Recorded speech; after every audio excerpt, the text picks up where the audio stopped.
আসসালামু আলাইকুম। আশা করি আপনারা সবাই ভালো আছেন।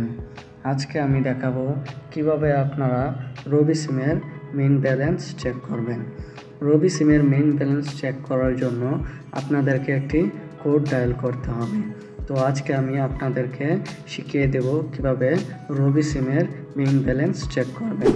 তো রবি সিমের মেইন ব্যালেন্স চেক করার জন্য আপনাকে ডায়াল করতে হবে *1# দিয়ে আপনারা রবি সিমে কল করে দেবেন। রবি সিমে কল করে দেওয়ার পর কিছুক্ষণ লোডিং হওয়ার পরে আপনাদের সামনে দেখতে পাচ্ছেন আমার ব্যালেন্স 0.00, ভ্যালিডিটি 28/09/24। তো আপনারা খুব সহজেই এভাবে রবি সিমের ব্যালেন্স চেক করতে পারবেন। আশা করি আপনারা বিষয়টি বুঝেছেন। যদি বুঝে থাকেন তাহলে অবশ্যই একটি লাইক করে দিন।